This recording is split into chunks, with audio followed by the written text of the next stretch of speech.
नमस्कार दोस्तों, प्रोग्राम मेरा फार्म हाउस में मैं पूनम कौर आप सबका स्वागत करती हूँ। दोस्तों, जैसे कि आप जानते हैं कि इस प्रोग्राम के जरिए हमारी हमेशा ये कोशिश रहती है कि हम अपने दर्शकों, खासकर किसान भाइयों को किसानी से जुड़े नए नए पहलुओं के बारे में जानकारी दें। इसी तहत आज इस कड़ी में हम आपको जो जानकारी देने वाले हैं वो शायद अभी तक बहुत सारे लोगों को पता नहीं होगी।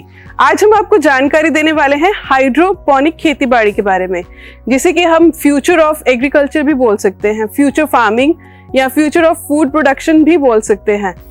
तो दोस्तों, जैसा कि आप देख सकते हैं कि मैं यहाँ पे खड़ी हूँ और हर तरफ ग्रीनरी ही ग्रीनरी है एंड आंखों को ये इतना सूदिंग एक्सपीरियंस लग रहा है कि it feels like I have come in heaven. जैसे कि आप जानते हैं कि पेंडेमिक सिचुएशन में तो हम सब अपने घरों में ही बंद होके रह गए थे और हम ये फ्रेशनेस तो फील ही नहीं कर पाए थे बहुत months. I am sure you guys will agree with मी।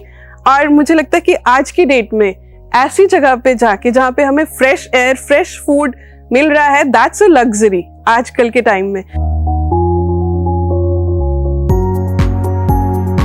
दोस्तों, जैसे कि आप देख सकते हैं कि अभी हम खड़े हैं चेरी टोमेटोज के बीच में। तो चेरी टोमेटोज तो आप सबने भी बहुत खाए होंगे, मैंने भी बहुत खाए हैं, लेकिन कभी ये नहीं देखा था कि ये ग्रो कैसे करते हैं, स्पेशली ये मॉडर्न टेक्निक से ग्रो कैसे करते हैं। आप देख सकते हैं कि ये छोटे छोटे टोमेटोज ये कितने सुंदर लग रहे हैं और ये पूरा का पूरा फार्म कितना ग्रीन और कितना ब्यूटीफुल लग रहा है। अभी यहाँ पे मैं आपकी मुलाकात कराने जा रही हूँ द लीफ हाइड्रोपोनिक फार्म्स के मालिक। सत श्री अकाल आपको, फार्म हाउस की टीम को भी और दर्शकों को भी जो सारे इस प्रोग्राम को देख रहे हैं, सबको हमारी तरफ से प्यार भरी सत श्री अकाल। सर, आज हम पहली बार यहाँ पर आए हैं।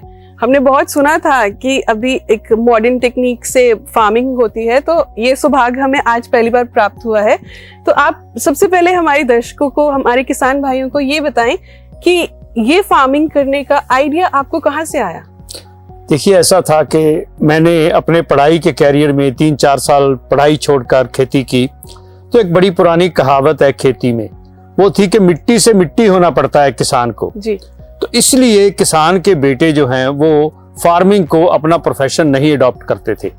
तो मैंने रिटायर होने के बाद सोचा कि किसी तरीके से फार्मिंग के प्रोफेशन से मिट्टी निकाली जाए जी। तो मिट्टी निकाली एक ही तरीके से जा सकती थी अगर आप हाइड्रोपोनिक फार्मिंग करते हैं जी। तो इस लिहाज से मैंने जो है ये हाइड्रोपोनिक फार्मिंग जो है एक मॉडल यहाँ पर क्रिएट किया, सक्सेसफुल मॉडल, जो कि कोई भी किसान अडॉप्ट कर सकता है और अच्छी खासी कमाई कर सकता है छोटे फार्म से।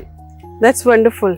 तो सर, सबसे पहले जो हमारा प्रोग्राम तो किसान भाई बहुत ज्यादा देखते हैं, तो सबसे पहले मैं आपसे ये जानना चाहूंगी कि हमारे किसान भाई जो भी ये प्रोग्राम देख रहे हैं उनकी सहूलियत के लिए आप ये बताएं कि ये जो इतना बड़ा फार्म है यहाँ पे, अभी हम आगे जाके दर्शकों आपको भी ये सारा दिखाएंगे, बहुत बड़ा फार्म है, तो ये बड़े ही सिस्टमैटिकली सब कुछ यहाँ पे लगा हुआ है, लेकिन मुझे यहाँ पे कारीगर बहुत ज्यादा नजर नहीं आ रहे, तो इसको मेंटेन कैसे करते हैं?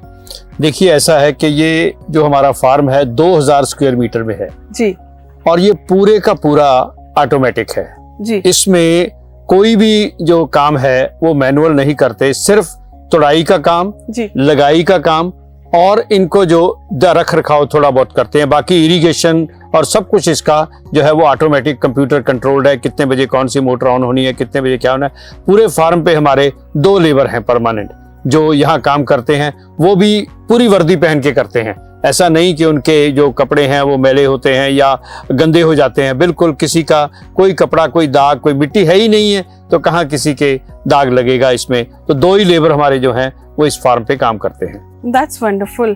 तो दोस्तों, जैसे कि आपने अभी जाना कि इस फार्म को हैंडल करने के लिए बहुत ज्यादा मैनुअल लेबर की भी जरूरत नहीं है। That's a wonderful thing I guess. तो अभी आपको और जानकारी देते हैं कि सर, सबसे पहले बताओ कि जैसे अभी हमने यहाँ पे देखी चेरी टोमेटोज लगे हुए हैं, तो ये पकने के बाद में जब फाइनल फसल तैयार होती है तो ये कैसे दिखते हैं? Can you show us? देखिए, ये चेरी टोमेटो हमारे जो हैं, इनको हम जो भी आपको दुनिया में किसी भी देश में, चाहे आप अमेरिका ले लें, चाहे आप इंग्लैंड ले लें, चाहे जर्मनी ले लें, किसी भी देश में आप जाएंगे तो ये चेरी टोमेटो आपको ऐसी ही पैकिंग में, पैकिंग भी यही होती है, लेबलिंग भी ऐसे ही होती है। हमारा अपना ब्रांड है द लीफ के नाम से। इसी ब्रांड से हमारी जो है ऊपर वेट लिखा हुआ है, इसकी क्वालिटीज लिखी हुई हैं, हमारा एड्रेस लिखा हुआ है, FSSAI का लाइसेंस नंबर लिखा हुआ है, ये सील्ड है और इस पे लिखा हुआ है अगर सील टूटी हुई है तो आप मत खरीदें।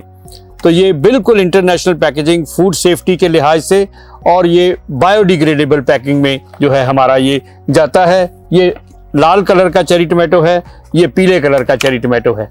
4 किस्म के चेरी टोमेटो हमने यहाँ लगाए हैं। ठीक है सर, दैट्स वंडरफुल। तो दोस्तों अभी आपने देखा ये रेड कलर और येलो दोनों कलर्स में यहाँ पे मिलते हैं। तो अगर आप इसके बारे में और जानना चाहते हैं, हाइड्रोपोनिक खेती के बारे में, तो हम आपको आगे लेके चलते हैं और भी बहुत सारी इससे जुड़ी हुई जानकारियां देते हैं। तो आइए चलते हैं आगे। तो दोस्तों जैसे कि आप देख सकते हैं कि हमने इस प्रोग्राम की शुरुआत इसी ब्लॉक से की थी, क्योंकि ये आंखों को एक अजीब सा सुकून दे रहा है। This look so beautiful. तो मैंने सोचा क्यों ना इसके बारे में और ज्यादा जानकारी ली जाए।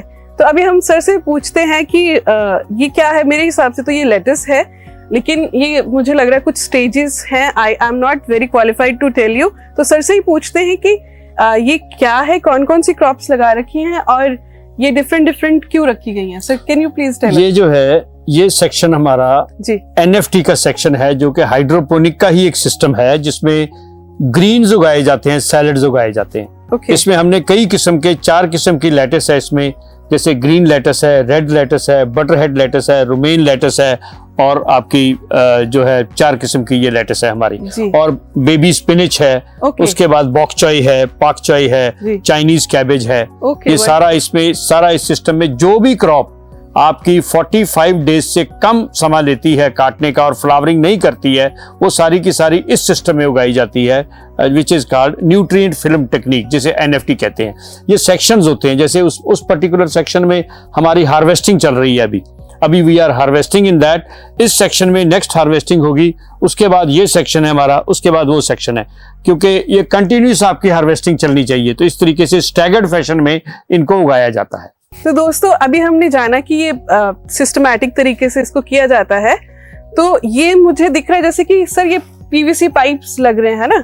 पहले मैं दोस्तों आपको ये बताना चाहूंगी कि I am super excited to know more about this, क्योंकि आई रिमेम्बर एक बार मैंने कुछ टाइम पहले मूवी देखी थी मार्शियंस, तो उसमें मैंने फर्स्ट टाइम इस तरीके की खेती होते मार्स पे देखी थी। That was a wonderful movie. I hope आप लोगों में से बहुत लोगों ने देखी होगी। तो आज जब मुझे पर्सनली यहाँ विजिट करके वो सब देखने को मिल रहा है, तो I am bit super excited about it. तो सर से पूछते हैं कि सर आप बताएंगे कि ये PVC पाइप्स में के बीच में एक्चुअली है क्या, ये किस तरीके से मेंटेन कर रहे हैं आप? देखिए इसमें जो प्लांट है उसको एक कप में लगाया जाता है, जिसे नेट कप कहते हैं। जी जी, मैं आपको निकाल के दिखाता हूँ जी। ये देखिए इसमें इसका कंस्टिट्यूशन, बाहर एक नेट कप है, नेट कप के अंदर इसको सपोर्ट करने के लिए, वर्टिकल सपोर्ट करने के लिए छोटे छोटे पेबल्स हैं, जो कि बिल्कुल कुछ नहीं है, रॉक है ये। दिस इज कॉल्ड लेका, लाइट अर्थ क्ले एग्रीगेट। इसको लोग हाइड्रोटोन भी कहते हैं। तो ये हाइड्रोटोन से भरा हुआ है और उसमें ये जड़ें जो है नीचे पानी में रहती हैं न्यूट्रिएंट सोल्यूशन में, और यहाँ से ये न्यूट्रिएंट लेती रहती हैं। और इसका क्या है कि 45 डेज इसका साइकिल है, और जो इसमें पानी है वो उधर से एंटर होता है और यहाँ से निकल जाता है। ये recirculating system of hydroponic farming कहते हैं इसको। जब वो जला सिस्टम है, दैट इज डच बकेट, ये रीसर्कुलेटिंग सिस्टम है, जिसमें वही पानी न्यूट्रिएंट सोल्यूशन बार बार जो है वो पौधों की जड़ों को गीला करके आगे निकल जाता है। और इनकी जड़ें बताती हैं कि प्लांट पूरा हेल्दी है, बिल्कुल व्हाइट किस्म की जड़ें हैं, कोई बीमारी कोई दाग कुछ नहीं है। इनको हम दोबारा इसमें डाल देते हैं और इसको पौधे को कोई फर्क नहीं पड़ता है ऐसे निकालने और दोबारा उसमें डालने के साथ। सर जैसे कि यूजुअली हम किसी भी फार्म पे जाते हैं तो देखते हैं कि वहाँ पे एक ही टाइप की फसल उगाई जाती है, जिसे हम मोनोकल्चर कहते हैं। जो रेगुलर फार्मिंग है दैट इज बेसिकली मोनोकल्चर। तो यहाँ पे मैंने आके देखा कि बहुत ही वैरायटी है। तो आपने इतना सब कुछ क्यों उगाया यहाँ पे? बहुत ही आपने जो बढ़िया सवाल किया है। हमने भी मोनोकल्चर से शुरू किया था जी। देखिए हाइड्रोपोनिक में सबसे बड़ी बात है मार्केटिंग की। आप कुछ भी उगा सकते हैं ट्रीज के बिना, और लेकिन सवाल यह है कि क्या आप कुछ भी बेच सकते हैं? तो कई बार क्या होता है कि आप अगर किसी मोनोकल्चर में एक ही तरह की क्रॉप को लगाएंगे तो उसकी प्रोडक्शन कई बार इतनी बढ़ जाती है कि किसानों का शोषण हो जाता है मंडी में जी। तो उसको अवॉइड करने के लिए हमने ये मॉडल डिजाइन किया है, जिसमें हमने 400 प्लांट हर किस्म के लगा रखे हैं। और इसके हमारे सिर्फ 3600 प्लांट लगे हुए हैं लेटस के। ये इसलिए 400 प्लांट हर के लगा सके ताकि हमारी लोकल ही सब कुछ बिक जाए और हमें जो मार्केट का शोषण है उससे किसान जो है बचा रहे। ये मॉडल हमने तैयार किया है कि आधे एकड़ में एक किसान इतनी किस्में लगा ले, लेकिन ये किस्में को थोड़ा सा डिजाइन करना पड़ता है क्योंकि न्यूट्रिएंट सोल्यूशन आप एक जैसा सबको नहीं दे सकते। तो इसमें दो फैमिलीज हैं, सोलेनेसी फैमिली है और कुकुरबिटेसी फैमिली है। कुकुरबिटेसी का अलग से न्यूट्रिशन है और सोलेनेसी का अलग से न्यूट्रिशन है। सोलेनेसी में चेरी टमाटो हैं, ब्रिंजल हैं और आपका पेपर है, बेल पेपर। ये सभी एक फैमिली के मेंबर हैं। इनको एक जैसा न्यूट्रिएंट सोल्यूशन चाहिए। कुकम्बर है और मस्क मेलन है, ये एक फैमिली के मेंबर हैं, जिसमें जुकीनी भी है, उनको एक जैसा चाहिए। तो ये इसलिए हमने मल्टीपल क्रॉपिंग कर रखी है ताकि हमारे को मार्केटिंग की समस्या ना आए। और ये जो ग्रीन है सारे, ये बिना फूलों के पौधे हैं, इनको हमने जो है एक किस्म का न्यूट्रिएंट सोल्यूशन देते हैं और हमें मार्केटिंग की कोई समस्या नहीं आ रही है। जितना हम पैदा करते हैं उतना ही हमारा बिक जाता है। ये तो आपने सर हमें बहुत बढ़िया जानकारी दी। This was supposed to be my next question, आपने इसी में आंसर दे दिया, क्योंकि मैं आपसे यही पूछने वाली थी कि क्या एक ही सोल्यूशन हम सारी क्रॉप्स को देते हैं, बट बड़े अच्छे तरीके से आपने हमें समझा दिया कि हर अलग अलग टाइप की फसलों के लिए यहाँ पे जो सोल्यूशन बनाते हैं वो अलग अलग होता है, एक ही सबके लिए नहीं चलेगा। तो that's a very valid information we have got from here.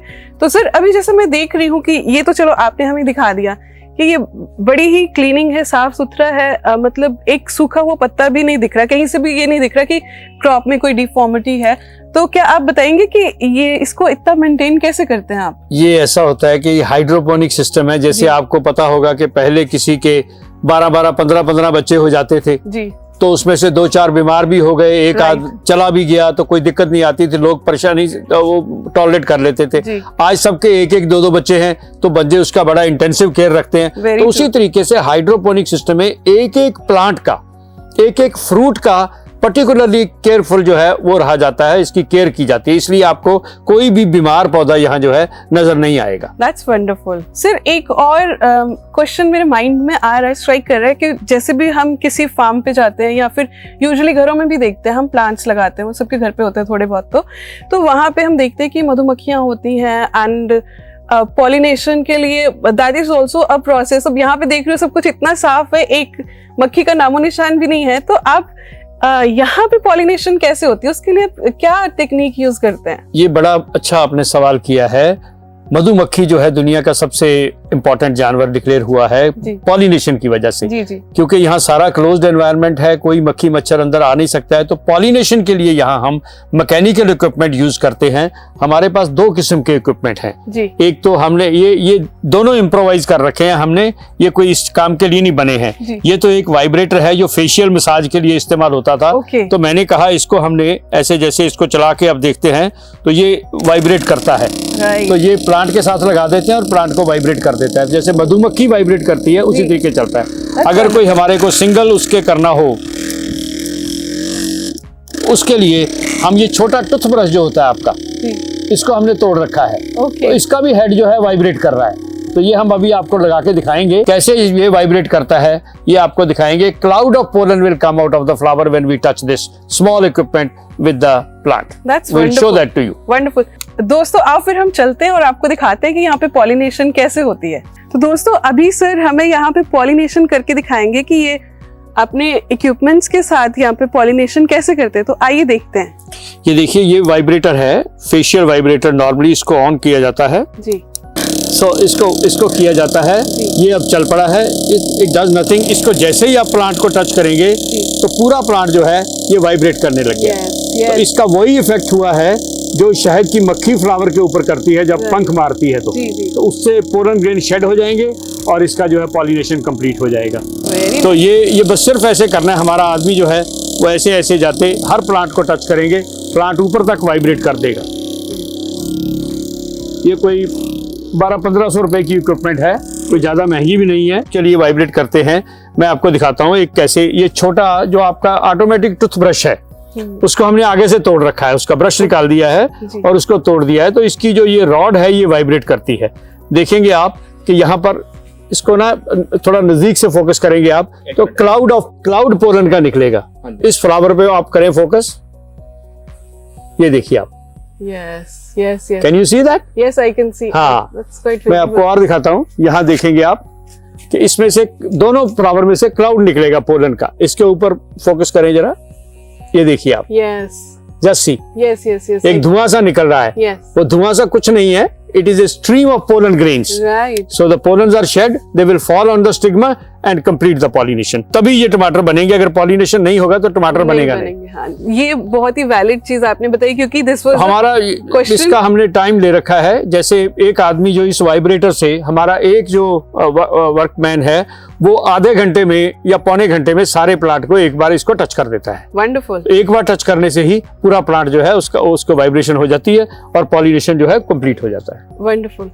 दोस्तों, ये बड़ा ही वैलिड क्वेश्चन था जो मेरे माइंड में आया, और अभी ये प्रैक्टिकली देख के माइंड में से बहुत सारे डाउट्स क्लियर हो गए मेरे तो, एंड आई एम श्योर कि आपके भी बहुत सारे डाउट्स क्लियर हो गए होंगे। सर, मीनवाइल मैं ये देख रही थी कि ये जो स्टोन्स टाइप है कुछ, these are very light in weight, कुछ ये आपके सभी प्लांट्स में है। यूजुअली हम देखते हैं कि उसमें सॉइल होती है, लेकिन this is something different I have noticed. आप भी दोस्तों देख सकते हैं आई थिंक। तो सर, ये आप बताएंगे जरा ये है क्या और इनको क्यों इसमें डाला हुआ है? इसको हाइड्रोटोन भी कहते हैं लोग, और असली इसको लेका भी कहते हैं, LECA, which is an acronym. उसका मतलब है लाइट अर्थ क्ले एग्रीगेट। ये छोटी छोटी बॉल बना के क्ले की उनको बेक किया जाता है। इनकी फैक्ट्रियां गुजरात में हैं, वहां से आता है ये। और ये हर इनर्ट है, ये इसमें कोई केमिकल नहीं, कुछ नहीं, पानी में डालने से कोई इनसे रिलीज नहीं होता है। तो ये क्या करते हैं, रूट की सपोर्ट देते हैं प्लांट को। धरती से दो किस्म की सपोर्ट मिलती है। एक तो प्लांट धरती से न्यूट्रिएंट लेता है, न्यूट्रिएंट तो हम पानी से दे रहे हैं। एक प्लांट धरती से सपोर्ट भी लेता है खड़ा होने के लिए। तो वो सपोर्ट जो है लेका जब हम डाल देते हैं नेट पॉट में, तो वो सपोर्ट यहाँ से मिल जाती है इसको, प्लांट को। This is just to support the plant and nothing else. Right, that's wonderful. तो चलिए अभी आगे बढ़ते हैं, देखते हैं यहाँ पे और क्या क्या फसलें इन्होंने उगाई हैं और उनकी देखरेख कैसे करते हैं। आइए चलते हैं आगे। दोस्तों, यहाँ पे मैं देख रही हूँ अलग अलग टाइप के शिमला मिर्च, जिन्हें हम बेल पेपर्स भी कहते हैं। वो यूजुअली हमने देखे रेड, ऑरेंज, ये ग्रीन कलर के तो हमें हमेशा हर जगह ही मिलते हैं, but red, yellow and orange थोड़े डिफरेंट हैं। तो यहाँ पर हम देख सकते हैं कि बहुत सारे लगे। आइए आपको क्लोजली दिखाते हैं। दोस्तों, जैसे आप ये देख सकते हो, this is yellow colour, this is wonderful, और ये भी बिल्कुल इसी तरीके से यहाँ पे उगाई गई है। और दोस्तों, जैसे कि ये देख सकते हैं आप, दिस वन इज रेड। और हमने यूजुअली मार्केट में ग्रीन तो हर जगह हमें मिल जाती है, लेकिन आपने देखा कि यहाँ पे येलो और रेड कलर के बेल पेपर्स, या फिर जिसे हम शिमला मिर्च बोलते हैं अपनी देसी लैंग्वेज में, वो यहाँ पे उगाए गए हैं। तो दोस्तों, अभी यहाँ पे बहुत सारे और सवाल मेरे मन में उठ रहे हैं, जैसे कि ये जो धागे हैं बहुत सारे लगे हुए हैं। एक तो हम सर से ये पूछेंगे कि ये धागे क्या है, और पीछे मैंने अभी देखा एक थर्मोमीटर टाइप का कुछ इंस्ट्रूमेंट लगा है। तो आइए हम चलते हैं और सर से जानकारी लेते हैं कि एक तो ये धागे क्या हैं, और दूसरा वो थर्मोमीटर क्या है और यहाँ पे क्यों है। आइए आपको ज्यादा जानकारी देते हैं। तो सर, मैं तो यहाँ पे घूम रही थी, घूम के मैंने अपने दोस्तों को ये भी दिखाया कि कैसे डिफरेंट कलर के बेल पेपर्स यहाँ पे लगे हुए हैं। तो वो चलते चलते मेरे दिमाग में कुछ और सवाल आ रहे थे कि ये धागे मैं देख रही हूँ जगह जगह पे, जो ऑब्वियसली प्लांट्स को सपोर्ट तो कर ही रहे हैं, इसके अलावा भी इसका कुछ पर्पस है, आप हमें बताएंगे? पर्पस तो इसको ट्रेलिसिंग कहते हैं। वैसे दीज आर कॉल्ड ट्रेलिसिंग कॉर्ड्स। इसके दो पर्पस हैं। एक तो आपने देखा होगा कि प्लांट को सपोर्ट करते हैं, बिकॉज प्लांट को चढ़ने के लिए, जितनी भी बेलें हैं, बेलदार प्लांट है, उनको सबको चढ़ने के लिए सपोर्ट चाहिए। दूसरा क्या है, अगर आप देखें तो टमाटरों में ऊपर चक्री टाइप धागे लगे हुए हैं। वो जो चक्री टाइप धागे लगे हुए हैं वो प्लांट को लोअरिंग करने के लिए, एक प्लांट की हाइट जो है वो 50 फुट तक हो जाती है टमाटर के प्लांट की। लेकिन हमारा शेड तो 50 फुट है नहीं है, तो हम उसको जैसे जैसे नीचे टमाटर तोड़ते जाते हैं उसको लोअरिंग करते जाते हैं, नीचे करते जाते हैं। इन काम के लिए जो है वो धागे इस्तेमाल किए जाते हैं। जी। और सर, जो दूसरा मेरा सवाल था कि मैंने ये नोटिस किया यहाँ पे थर्मोमीटर्स लगे हुए हैं, तो इसका भी कुछ पर्पस होगा ऑब्वियसली। तो आप बताएंगे हमें, हमारे दर्शकों को, कि इसका पर्पस क्या है? हम यहाँ पर दो किस्म के गैजेट्स यूज करते हैं टेम्परेचर और ह्यूमिडिटी के लिए। एक तो इलेक्ट्रॉनिक है, जैसे ये है, ये आपको टेम्परेचर भी बताता है, ह्यूमिडिटी भी बताता है। जी। एक जैसे फिजिकली हम कभी भी किसी का टेम्परेचर लेते हैं तो पहले एक डिजिटल थर्मोमीटर से ले लेते हैं, फिर हम मर्करी थर्मोमीटर से लेते हैं। तो ये मर्करी थर्मोमीटर है दोनों ही। एक ड्राई थर्मोमीटर है, एक वेट थर्मोमीटर है। तो ड्राई थर्मोमीटर रीडिंग देता है कि टेम्परेचर अभी क्या है, और वेट थर्मामीटर देता है दूसरी रीडिंग के, दोनों के डिफरेंस को रीडिंग के ऊपर हम ह्यूमिडिटी निकाल सकते हैं। तो वहां से पता चलता है कि हमारे फार्म में रिलेटिव ह्यूमिडिटी जो है वो क्या है। रिलेटिव ह्यूमिडिटी और टेम्परेचर, कंट्रोल्ड एनवायरनमेंट एग्रीकल्चर के लिए ये दो चीजें मेंटेन करनी बहुत जरूरी है, क्योंकि रिलेटिव ह्यूमिडिटी बताती है कि प्लांट से कितना निकलेगा पानी, और रिलेटिव ह्यूमिडिटी डिपेंड करती है टेम्परेचर के ऊपर। तो इसी को कंट्रोल करने के लिए हमने सेंसर लगा रखे हैं, और जैसे ही टेम्परेचर 30 डिग्री से ऊपर होता है या रिलेटिव ह्यूमिडिटी 60 डिग्री से नीचे आती है तो हमारा मिस्टिंग सिस्टम ऑटोमेटिकली फायर हो जाता है। तो दोस्तों, जैसा कि आप देख सकते हैं, हम अभी आ गए हैं नेक्स्ट सेक्शन में, जहाँ पे हम देख सकते हैं कि यहाँ पे बड़े ही सुंदर और बड़े ही साफ सुथरे से बैंगन, जिसे इंग्लिश में हम ब्रिंजल बोलते हैं और पंजाबी में बताऊं बोलते हैं, ये लगे हुए हैं। थोड़े जो यूजुअली हम घरों में देखते हैं उससे डिफरेंट लग रहे हैं। तो सर, क्या अभी हमारे दर्शकों की सहूलत के लिए आप ये बताएंगे कि इनका कुछ डिफरेंट नेम है? एक्चुअली ये कंट्रोल्ड एनवायरनमेंट एग्रीकल्चर में पॉली हाउस के अंदर लगे हुए हैं जी, तो इनका पॉलिनेशन जो है वो प्रॉब्लम बन जाती है। तो ये जो वैरायटी है, ये शारापोवा वैरायटी है, जो ब्रिंजल की, जो रिस्कवान की कंपनी की, और ये विदाउट पॉलिनेशन जो है ये डेवलप होते हैं। तो इनको कहते हैं पार्थेनोकार्पिक। इनके अंदर सीड नहीं होते, ये सीडलेस ब्रिंजल है। राइट। तो इसलिए इनको सिर्फ पॉली हाउस में आपको या तो पॉलिनेशन करना पड़ेगा जैसे हमने बताया था, या फिर आपको ऐसी क्रॉप लगानी पड़ेगी जिनको पॉलिनेशन की जरूरत नहीं पड़ती। तो ये ब्रिंजल वो वैरायटी है जिनको पॉलिनेशन की जरूरत नहीं पड़ती। राइट। तो सर, अभी एक और मैं क्वेश्चन पूछना चाहूंगी कि बहुत सारे लोगों के मन में ये डाउट होता है कि भाई इसमें सीड नहीं है तो क्या इसकी न्यूट्रिशियस वैल्यू कुछ कम है? तो आप ये थोड़ा सा डाउट क्लियर करने के लिए बताएंगे कि क्या वाकई सीडलेस ये जैसे प्लांट्स हैं या वेजिटेबल्स हैं, इनकी न्यूट्रिशन वैल्यू कुछ कम है? नहीं, देखिए, जिन प्लांट के आप सीड खाते हैं उनकी तो न्यूट्रिशन वैल्यू सर्टेनली कम हो जाएगी क्योंकि सीड ही नहीं है। लेकिन जिनका प्लांट का आप फ्लैश खाते हैं, मीजोकार्प खाते हैं जी, फ्रूट के 3 हिस्से होते हैं, मीजोकार्प, एंडोकार्प और एक अंदर पेरिकार्प जी। तो जिनके आप मीजोकार्प खाते हैं या अंदर वाला गुद्दा खाते हैं, उनके सीड अगर ना भी हो तो क्या दिक्कत है? अगर जैसे आप वाटरमेलन होता है, वाटरमेलन में सीड हो तो आपको परेशानी होती है, सीडलेस वाटरमेलन हो तो आपको खाना बहुत अच्छा लगता है, और टेस्ट में दोनों का एक जैसा होता है। सीड के होने ना होने से टेस्ट में कोई फर्क नहीं पड़ता है। जी जी।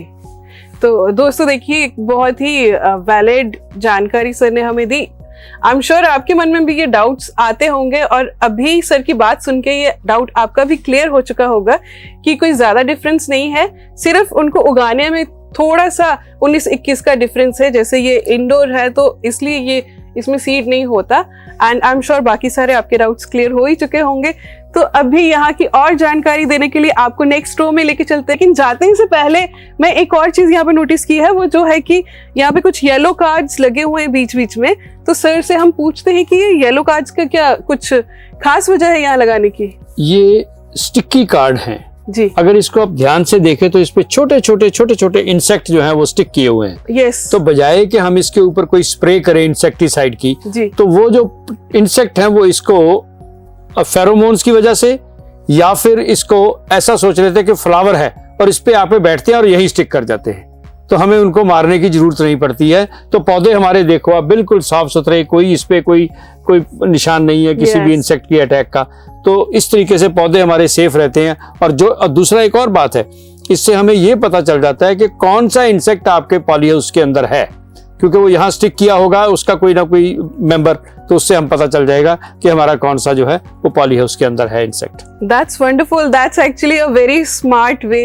तो दोस्तों, आपने देखा यहाँ पे पेस्टिसाइड और इंसेक्टिसाइड से भी इन फसलों को कैसे बचाया जाता है। ये तो this is such a smart way कि आम लोग तो सोच ही नहीं सकते कि ये स्टिकी नोट्स को हम इस पर्पस के लिए भी यूज कर सकते हैं। तो this is something new and something really interesting. तो चलिए अब हम आगे चलते हैं, आपको आगे की रोज में लेके चलते हैं, वहां पे क्या क्या उगाया है और वहां की क्या स्पेशलिटी है वो दिखाते हैं। आइए चलिए। तो दोस्तों, अभी हम नेक्स्ट सेक्शन में आ चुके हैं। यहाँ पे ये स्ट्रॉबेरी के प्लांट्स हैं। ये जितने भी प्लांटेशन आप हमारे आसपास पीछे देख सकते हैं, ये सब स्ट्रॉबेरी की प्लांटेशन है। तो अभी हम स्ट्रॉबेरीज के बारे में पूरी जानकारी लेते हैं। यहाँ पर हमारे 7500 स्ट्रॉबेरी के प्लांट लगे हुए हैं जी। एक बकेट में 6 स्ट्रॉबेरी के पौधे हमने लगा रखे हैं। बकेट 2 फीट लंबी है, 9 इंच चौड़ी है और 10 इंच ऊंची है। जी। ये 2 टियर है हमारा सिस्टम। अपर टियर में एक बकेट है और लोअर टियर में 2 बकेट हैं। राइट। अब ये स्ट्रॉबेरी सबस्ट्रेट में लगी हुई है, सॉइल में नहीं लगी हुई। ये भी हाइड्रोपोनिक है। इसका इरिगेशन जो है ये ऑटोमेटिक है।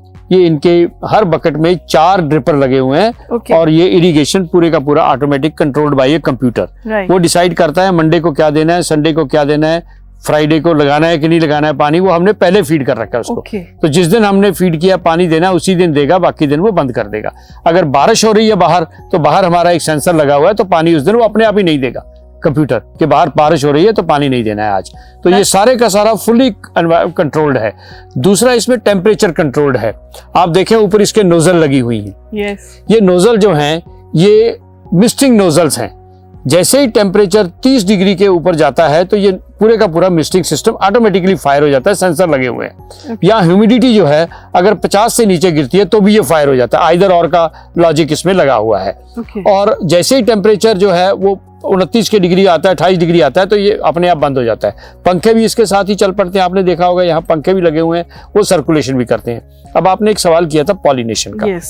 स्ट्रॉबेरी को पॉलिनेशन के लिए पहली बार भारत में हमने एक्सपेरिमेंट किया था लास्ट ईयर भी और लास्ट ईयर भी, कि इसमें अंदर हमने मधुमक्खियों के 2 हाइव्स जो हैं वो रखे थे। बड़े प्यार से मधुमक्खियां इसको जो है पॉलिनेशन करती हैं। अभी फ्लावरिंग देखा होगा आपने शुरू हो गई है। अब मैं आपको दिखाता हूं ये जो मैनुअल ओवरराइड हमें करना पड़ेगा मिस्टिंग सिस्टम, आप इसको देखेंगे। लेकिन अगर टेम्परेचर बढ़ता है 30 से तो ये ऑटोमेटिकली फायर हो जाता है। देखो आप ये मिस्टिंग सिस्टम जो है ये चल पड़ा है। तो ये अपने आप जो है चाहे सारा दिन भी चलता रहे तो भी नीचे पानी नहीं गिरता है।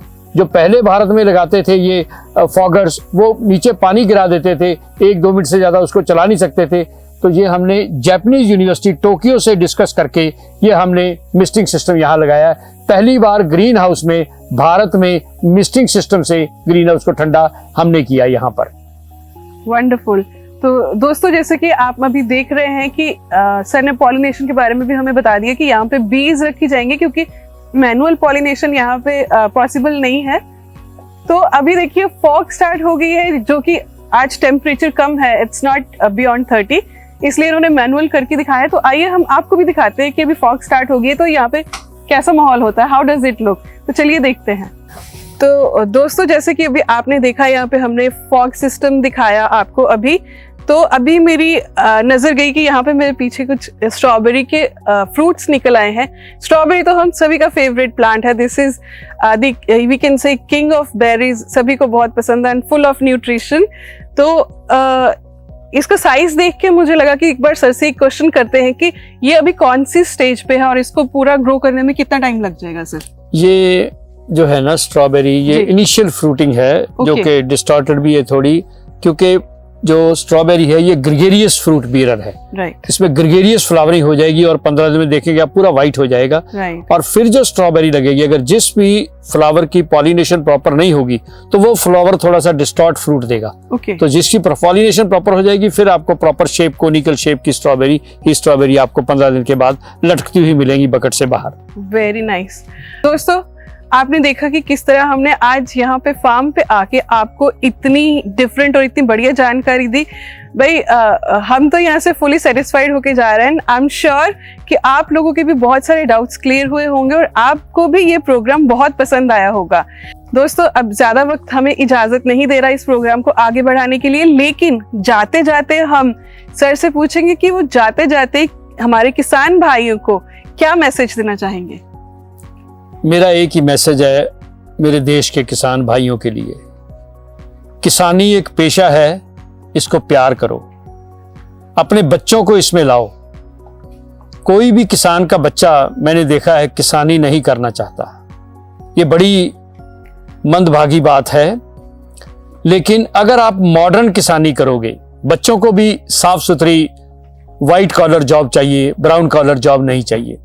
तो ये एक व्हाइट कॉलर खेती है और मैं किसान भाइयों से यही आग्रह करूंगा कि आप भी बदलो और अपने बच्चों को इस तरीके से खेती सिखाओ कि वो खेती को प्यार करने लगे और ऐसी खेती जो है वो अपनाएं, ताकि वो साफ सुथरे वातावरण में भी रहें और लोगों को भी साफ सुथरी खेती उत्पादक जो हैं वो उनके टेबल तक पहुंचाएं।